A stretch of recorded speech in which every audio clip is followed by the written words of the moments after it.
Shalom, selamat pagi. Dengan semangat yang dari sorga kita akan menyambut firman Tuhan. Sebelum kita baca firman bersama-sama, mari kita berdoa terlebih dahulu. Besar kasih setiamu selalu baru setiap pagi buat kami ya Tuhan. Engkau sudah menyertai kami sepanjang tidur kami malam. Dan di pagi ini kami boleh bersiap untuk melaksanakan tugas kami. Tapi kami rindu firman-Mu memenuhi hidup kami. Memberikan kami tenaga, kekuatan, hikmat dan kuasa. Supaya ketika kami beraktivitas kami tahu Tuhan ada beserta kami. Ajari kami lewat firman-Mu. Cegah kami untuk berbuat dosa. Kami sambut firman-Mu dengan pertolongan Roh Kudus. Dalam nama Tuhan Yesus. Mari yang percaya katakan, amin, amin, amin. Saudaraku, dengan saya Pendeta Deborah Dumasisyani Partambunan dari CBM 7 TV dalam acara BLC Bible Lover Club, yaitu Klub membaca Alkitab dari Kejadian sampai Wahyu sampai tamat. Satu pasal setiap hari, lengkap dengan pembahasannya. Hari ini kita masuk di dalam pembacaan Keluaran pasal 4 ayat 1 sampai 31. Ayat 1. Lalu sahut Musa, bagaimana jika mereka tidak percaya kepadaku dan tidak mendengarkan perkataanku, melainkan berkata, Tuhan tidak menampakkan diri kepadamu. 2. Tuhan berfirman kepadanya, apakah yang di tanganmu itu? Jawab Musa, tongkat. 3. Firman Tuhan, lemparkanlah itu ke tanah.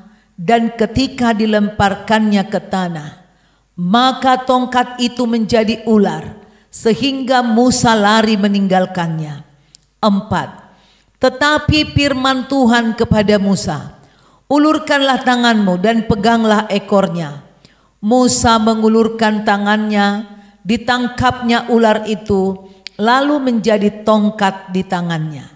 5. Supaya mereka percaya bahwa Tuhan nenek moyang mereka, Tuhannya Abraham, Tuhannya Ishak dan Tuhannya Yakub telah menampakkan diri kepadamu. 6. Lagi firman Tuhan kepadanya, masukkanlah tanganmu ke dalam bajumu. Dimasukkannya tangannya ke dalam bajunya, dan setelah ditariknya keluar, maka tangannya kena kusta, putih seperti salju. 7. Sesudah itu firman-Nya, masukkanlah tanganmu kembali ke dalam bajumu. Musa memasukkan tangannya kembali ke dalam bajunya. Dan setelah ditariknya keluar, maka tangannya itu pulih kembali seperti seluruh badannya. 8. Jika mereka tidak percaya kepadamu dan tidak mengindahkan tanda mujizat yang pertama, maka mereka akan percaya kepada tanda mujizat yang kedua. Dan jika mereka tidak juga percaya kepada kedua tanda mujizat ini dan tidak mendengarkan perkataanmu, maka engkau harus mengambil air dari sungai Nil dan harus kau curahkan di tanah yang kering. Lalu air yang kau ambil itu akan menjadi darah di tanah yang kering itu. 10. Lalu kata Musa kepada Tuhan, ah Tuhan, aku ini tidak pandai bicara, dahulu pun tidak, dan sejak engkau berfirman kepada hamba-Mu pun tidak. Sebab aku berat mulut dan berat lidah. 11. Tetapi Tuhan berfirman kepadanya, siapakah yang membuat lidah manusia? Siapakah yang membuat orang bisu atau tuli? Membuat orang melihat atau buta? Bukankah aku, yakni Tuhan? 12. Oleh sebab itu Pergilah, aku akan menyertai lidahmu dan mengajar engkau apa yang harus kau katakan. 13. Tetapi Musa berkata, "Ah Tuhan, utuslah kiranya siapa saja yang patut kau utus." 14. Maka bangkitlah murka Tuhan terhadap Musa dan ia berfirman, "Bukankah di situ Harun orang Lewi itu kakakmu? Aku tahu bahwa ia pandai bicara. Lagi pula ia telah berangkat menjumpai engkau, dan apabila ia melihat engkau, ia akan bersukacita dalam hatinya." 15. Maka engkau harus berbicara kepadanya dan menaruh perkataan itu ke dalam mulutnya. Aku akan menyertai lidahmu dan lidahnya, dan mengajarkan kepada kamu apa yang harus kamu lakukan. 16. Ia harus berbicara bagimu kepada bangsa itu. Dengan demikian, ia akan menjadi penyambung lidahmu, dan engkau akan menjadi seperti Tuhan baginya. 17. Dan bawalah tongkat ini di tanganmu, yang harus kau pakai untuk membuat tanda-tanda mujizat. Perikop yang kedua, Musa kembali ke Mesir. Ayat 18. Lalu Musa kembali kepada mertuanya Yitro serta berkata kepadanya, "Izinkanlah kiranya aku kembali kepada saudara-saudaraku yang ada di Mesir untuk melihat apakah mereka masih hidup." Yitro berkata kepada Musa, "Pergilah dengan selamat." 19. Adapun Tuhan sudah berfirman kepada Musa di Midian, "Kembalilah ke Mesir, sebab semua orang yang ingin mencabut nyawamu telah mati." 20.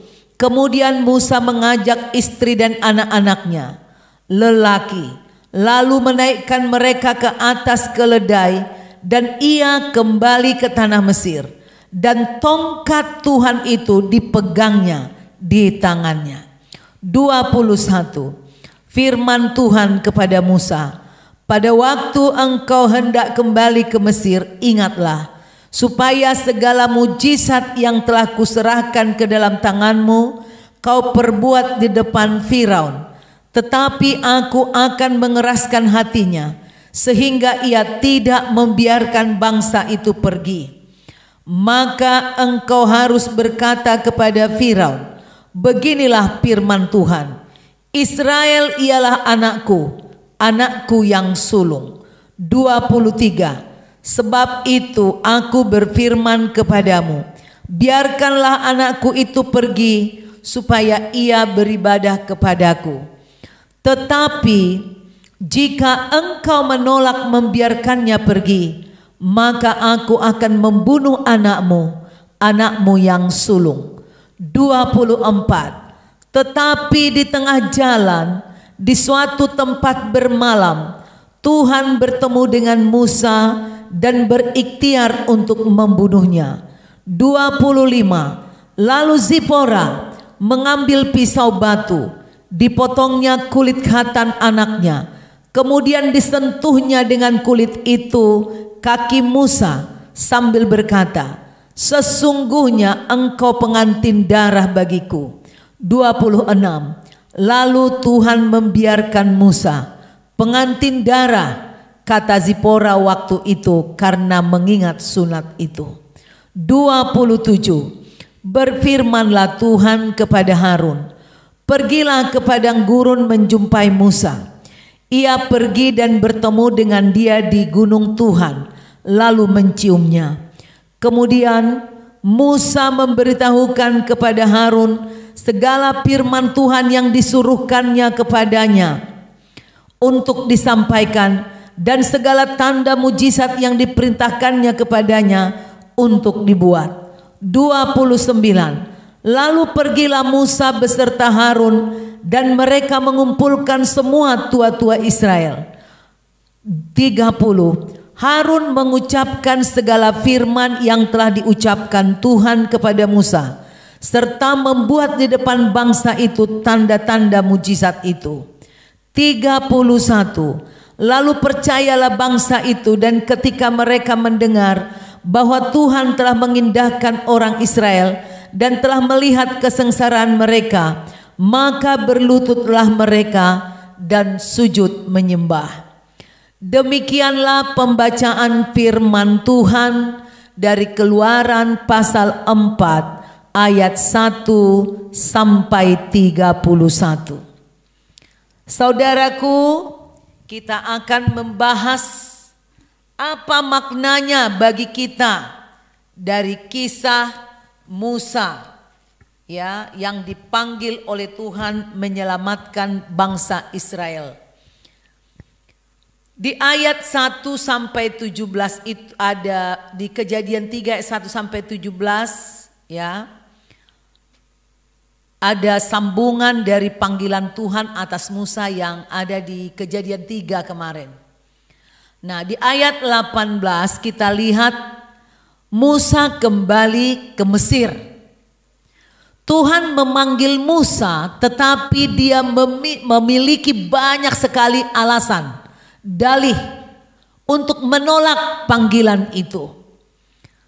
Alasan atau dalih yang disampaikan Musa kepada Tuhan ada beberapa dan sangat masuk akal. Karena otomatis saudaraku, sebagai manusia biasa, dia pasti takut, ya, takut ditolak bangsa Israel yang begitu banyak, atau takut gagal. Nah, bahayanya takut gagal ini dalam kehidupan semua manusia adalah banyak orang yang stagnasi, tidak berbuat apa-apa, pasif, akhirnya tidak melangkah apapun karena takut gagal. Ini bahaya. Jadi ini peringatan buat kita anak-anak Tuhan, jangan sampai takut melangkah karena takut gagal.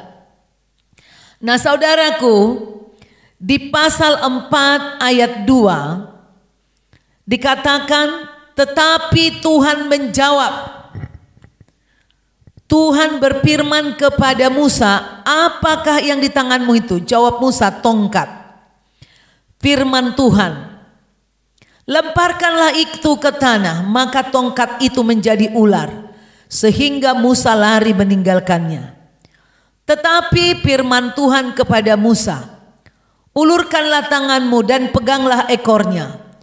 Musa mengulurkan tangannya, ditangkapnya ular itu lalu menjadi tongkat di tangannya. Saudaraku, tongkat gembala yang dipegang Musa bukanlah suatu benda yang hebat, bukan benda sihir, hanya tongkat gembala biasa. Mungkin sesuatu yang tidak terlalu mahal, mudah didapatkan, tidak ada istimewanya, hanya untuk menjaga kambing domba. Kita pun seringkali dipanggil Tuhan dengan tidak ada banyak hal yang kita punya. Mungkin yang kita punya, kalaupun ada, hanya hal yang murah, yang remeh, yang tidak terlalu berharga. Tapi kalau Tuhan sudah menyertai kita, hal yang remeh tadi, hal yang murah tadi menjadi alat yang hebat. Itulah pelajaran yang kita dapat dari pelajaran tongkat Musa ini. Biasanya saudaraku, kalau orang mau menangkap ular, nggak boleh menangkap dari ekornya. Dengan memegang ekornya, maka kepalanya akan liar mematok. Nah, oleh karena itu Tuhan sedang mendidik Musa dengan mengatakan kalau udah Tuhan yang berfirman, ular pun akan jinak. Ya, akan jinak, tidak bisa mematok Musa. Tuhan sedang melatih Musa. Itulah perintah Tuhan supaya dia memegang ekornya. Puji Tuhan, Musa dalam hal ini meskipun dia masih berdalih-dalih, dia menaati, ya, perintah Tuhan. Dia tangkap ular itu. Dan tiba-tiba ular itu di tangannya berubah kembali menjadi tongkat. Iman Musa mulai meningkat dengan melakukan apa yang disuruh Tuhan. Saudaraku, kalau kita disuruh Tuhan, diperintahkan Tuhan untuk memberitakan Injil, jangan takut. Ular, kuasa kegelapan, semua akan tunduk di bawah perintahmu jika engkau beserta Tuhan, jika engkau berdoa dan sedang menaati Tuhan. Kemudian Musa masih menolak, masih bikin alasan ini dan itu. Di ayat 6 dan 7 di pasal 4 ini, lagi firman Tuhan kepadanya, masukkanlah tanganmu ke dalam bajumu. Lalu dimasukkannya tangannya ke dalam bajunya, dan setelah ditariknya keluar, maka tangan Musa kena kusta putih seperti salju. Sesudah itu firman Tuhan, masukkanlah tanganmu kembali ke dalam bajumu. Musa memasukkan tangannya kembali ke dalam bajunya, dan setelah ditariknya keluar, maka tangan itu pulih kembali seperti seluruh badannya. Saudaraku, kita tahu bahwa pada zaman itu penyakit kusta adalah salah satu penyakit yang dianggap sangat mengerikan, penyakit terkutuk karena tidak bisa disembuhkan. Kalau orang sudah kena kusta, dianggap dia kena kutuk. Jadi kalau seseorang bisa sembuh dari kusta, itu pasti ada campur tangan ilahi. Itu adalah suatu bukti adanya kuasa supranatural dari Tuhan yang menyembuhkan. Ada kuasa kesembuhan ilahi. Nah, oleh karena itu saudaraku, ya Tuhan memberi tanda ular tadi tongkat menjadi ular, kemudian tangan yang kena kusta dan bisa sembuh. Itu mau menunjukkan bahwa Tuhan yang berbicara kepada Musa layak dipercayai dan memiliki kuasa untuk menyertai Musa. Ketiga, Tuhan mengatakan di ayat 8 sampai 9, Tuhan memerintahkan agar Musa mengambil air dari sungai Nil dan mencurahkan di tanah yang kering, maka air itu akan berubah menjadi darah. Nah saudaraku, betapa hebatnya kesabaran Tuhan untuk menunggu ketaatan Musa.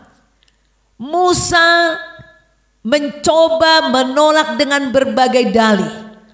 Musa kurang percaya diri karena itu dia memiliki dalih. Betapa dia tidak percaya. Pertama, dia adalah sedang DPO, dikejar. Dia adalah pelarian dari kerajaan Mesir. Dan sudah 40 tahun dia tinggalkan. Dulu dia muda, sekarang dia sudah tua, sudah 80 tahun. Kemudian saudaraku, dia masih teringat. Dia mau bela bangsa Israel, waktu itu malah bangsa Israel ini nggak tahu diri. Malah kasusnya membunuh orang Mesir malah ketahuan sama Firaun, dan Firaun menghendaki kematiannya. Wajar ya kalau dia berpikir 10 kali untuk pergi ke Mesir. Mana dia sekarang udah hidupnya tenang, meskipun sebagai gembala. Dia hidup bersama keluarga yang baik, Imam Jitro dan istri dan juga anak-anaknya. Nah, tetapi saudaraku, kita melihat betapa hebatnya kesabaran Tuhan atas ketidakpercayaan Musa ini. Tuhan sangat panjang sabar. Kita pun saudaraku menghadapi kita umatnya, Tuhan kita itu panjang sabar. Dia akan terus mengupayakan agar kita bertobat, agar kita mendengar suara Tuhan, agar kita taat kepadanya. Melalui banyak peristiwa, melalui banyak firman, dia akan sabar menunggu. Di ayat 10 saudaraku, Musa kembali berdalih dengan mengatakan, udah dikasih 3 mujizat, masih juga berdalih. Dia katakan, Aku ini berat mulut, ya. Nih, lalu di ayat 10, lalu kata Musa kepada Tuhan, Tuhan, aku ini tidak pandai bicara, dahulu pun tidak, dan sejak engkau berfirman kepada hambamu pun tidak. Sebab aku berat mulut dan berat lidah. Ayat 11, tetapi Tuhan berfirman kepadanya, siapakah yang membuat lidah manusia? Siapakah yang membuat orang bisu atau tuli? Membuat orang buta melihat atau buta? Bukankah aku, yakni Tuhan? 12. Oleh sebab itu pergilah, aku akan menyertai lidahmu dan mengajar engkau apa yang harus kau katakan. Saudaraku, di Kisah Rasul 7 ayat 22 dikatakan bahwa Musa sudah dididik dalam segala hikmat orang Mesir dan berkuasa dalam perkataan dan perbuatannya. Ini seakan-akan berlawanan dengan pernyataan Musa bahwa dia berat mulut. Nah, sebenarnya artinya ini adalah Musa itu sudah belajar banyak. Ketika dia menjadi pangeran di Mesir, sudah banyak memiliki pengetahuan dalam teori dan praktek. Jadi berat lidah itu mungkin maksudnya adalah bahwa dia tidak ada kuasa, ya. Dia takut dia nggak ada kuasa, tidak fasih di depan banyak orang. Jadi bukan sama sekali dia tidak tahu, karena dia adalah bekas jenderal perangnya Mesir. Sebenarnya Musa masuk ke istana Firaun itu adalah sesuatu yang dipersiapkan Tuhan untuk mendidik Musa. Musa itu sudah ditentukan untuk menjadi seorang pemimpin Bani Israel. Karena kita tahu sejak dari kandungan setiap manusia itu sudah dirancang oleh Tuhan. Oleh karena itu saudaraku, berhubung karena dia pernah melakukan pembunuhan atas orang Mesir dan menjadi orang yang diburu di Mesir, membuat dia menjadi pelarian, yaitu 40 tahun menjadi gembala. Maka ilmu secara manusia dan secara rohani sekarang dia sudah dilengkapi oleh Tuhan. Banyak dimiliki Musa modal, ya, untuk menjadi seorang pemimpin. Tetapi Tuhan tidak mau mengatakan itu supaya Musa tidak GR, tidak berkanjang kepada kehebatan lahiriahnya, tidak mengandalkan kekuatannya, kepintarannya, pendidikannya yang pernah dia jalani, yang pernah dia kecap, dan supaya dia betul-betul bergantung kepada Tuhan. Karena sehebat apapun pendidikan dan keahlian kita mengerjakan sesuatu, Tuhan, jika Tuhan melawan kita, itu semua sia-sia saudaraku. Jadi Tuhan menghendaki supaya Musa mempercayai firman Tuhan, mempercayai kuasa Tuhan, mempercayai janji Tuhan yang menyertainya. Terakhir saudaraku, ada lagi penolakan daripada Musa di ayat 13. Tetapi Musa berkata, Tuhan, utuslah kiranya siapa saja yang patut kau utus. Wah, ini nih, sudah dikasih mujizat, sudah dengan sabar. Ya, ini hikmatnya buat kita apa? Jangan salah gunakan kesabaran Tuhan yang memanggil dan mengutus kamu. Sudah berkali-kali dikasih cara teguran dan kamu tidak mau bertobat, kamu nggak mau melihat ke Tuhan. Hati-hati, murka bisa datang. Saya saudaraku sebenarnya beberapa kali dalam kehidupan saya waktu saya masih muda, waktu saya masih usia mungkin sekitar 30 tahun, masih baru dipakai Tuhan melayani ke sana kemari. Memang banyak waktu itu yang meminta saya. Ada seorang ibu yang punya anak kena kanker di daerah Bekasi. Orang ini tidak baik hubungannya dengan saya, tetapi dia meminta tolong dengan saudara saya. Lalu saya langsung timbul belas kasihan karena anak itu baru lahir, anak perempuan. Lalu saya berdoa kepada Tuhan, Tuhan tolonglah anak itu, sembuhkanlah, kirimlah orang untuk datang hamba Tuhan untuk mendoakannya, tuntunlah orang tuanya untuk bisa bertemu dengan hamba Tuhan. Saya bilang gitu. Tiba-tiba Tuhan bicara di hati saya, kaulah orangnya, pergilah gitu. Terus saya pikir, Tuhan, dia kan jahat sama saya, dia tidak baik sama saya, dia sombong sama saya. Saya bilang gitu sama Tuhan. Tapi Tuhan bilang, kau orangnya, pergilah. Kalau dia mati akan kutuntut daripadamu. Saya tidak mau, saudaraku, terlalu banyak ada beberapa trauma di dalam pikiran saya tentang sikap ibunya. Lalu saya berpura-pura sibuk, saya sibukkan diri bekerja ini dan itu di rumah. Tetapi jantungku kayak digoncang, kamu harus pergi, kamu harus pergi, kamu harus pergi. Aku pikir ini mungkin karena di rumah. Saya pergi aja ke warung, saudaraku. Setelah saya sampai di warung, dia berhenti suara itu. Udah berhenti, udah selesai, pikir saya. Begitu selesai saya keluar, dia goncang lagi jantung saya, saudaraku. Katanya pergi. Dan akhirnya saya mengatakan, ya Tuhan, saya pergi. Jadi memang banyak sekali alasan untuk membuat kita tidak pergi. Dan akhirnya, saudaraku, saya pergi kepada orang yang diutus Tuhan ini. Dan akhirnya anak itu sembuh total dari sakit kanker. Ya, kanker darah waktu itu.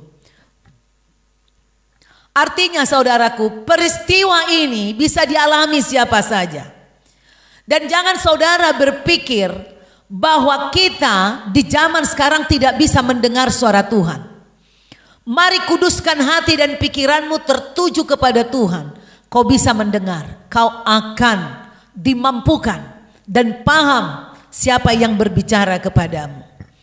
Saudaraku, di ayat 14 dikatakan, bangkitlah murka Tuhan terhadap Musa, karena dia tadi beralasan itu yang banyak. Dan ia berfirman, bukankah di situ Harun orang Lewi itu kakakmu? Aku tahu bahwa ia pandai bicara, lagi pula ia telah berangkat menjumpai engkau. Dan apabila ia melihat engkau, ia akan bersuka cita dalam hatinya. Maka engkau harus berbicara kepadanya dan menaruh perkataan itu ke dalam mulutnya. Aku akan menyertai lidahmu dan lidahnya dan mengajarkan kepada kamu apa yang harus kamu lakukan. Di ayat 16, ia maksudnya Harun harus berbicara bagimu kepada bangsa itu. Dengan demikian ia akan menjadi penyambung lidahmu dan engkau akan menjadi seperti Tuhan baginya. Jadi saudaraku, Harun sudah disiapkan oleh Tuhan untuk menopang Musa. Harun diangkat menjadi juru bicara Musa. Saudaraku, meskipun Tuhan tidak ngomong, kalau kita diutus dan kita merasa tidak mampu, kalau kita taat, biasanya Tuhan mempermudah urusan kita. Yang penting kita taat saja. Jangan takut atas kendala-kendala apa yang akan muncul. Saudara berseru dalam doa, maka Tuhan sudah menyiapkan penolong bagimu. Di ayat 17, saudaraku, Tuhan menyuruh Musa untuk membawa tongkatnya di tangannya untuk membuat tanda-tanda mujizat. Jadi saudaraku, di perikop yang kedua dikatakan Musa kembali ke Mesir.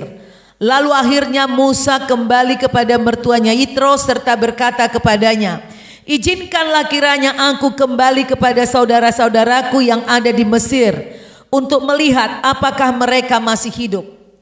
Yitro berkata kepada Musa, pergilah dengan selamat. Ini mertua yang bijaksana, mertua yang takut akan Tuhan. 19. Adapun Tuhan sudah berfirman kepada Musa di Midian, kembalilah ke Mesir, sebab semua orang yang ingin mencabut nyawamu telah mati. Nah, ini saudaraku, Tuhan itu penghibur luar biasa. Kalau kita disuruh, itu biasanya apa yang kita takutkan, Dia sudah hancurkan itu, saudaraku. Jadi asal kita mau. Di ayat 20, kemudian Musa mengajak istri dan anak-anaknya lelaki. Nah, ini mungkin anak lelaki daripada Musa ini lebih dari satu. Jadi sudah lahir adiknya. Tetapi mungkin entah kenapa salah satu atau dua-duanya anak laki-laki Musa ini belum disunat.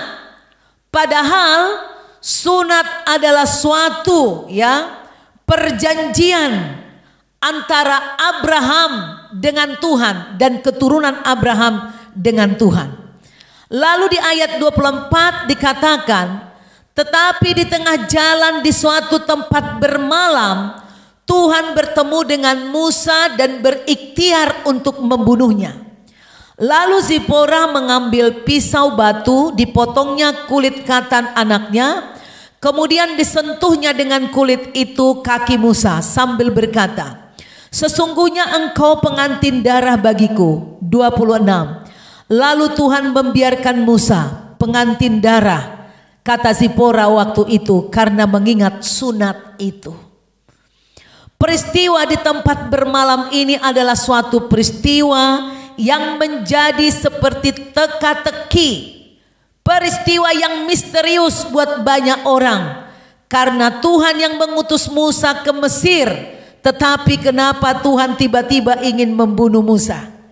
Sulit dipahami, sangat misterius.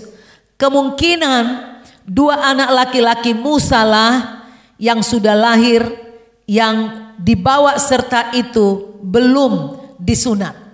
Itu sama seperti sekarang kita, saudaraku, dibaptis, ya. Memang di dalam pengalaman saya, saudaraku, melayani. Kalau kita mau berperang dengan kuasa kegelapan, kita harus benar-benar melengkapi diri dengan segala apa yang difirmankan Tuhan secara khusus sakramen.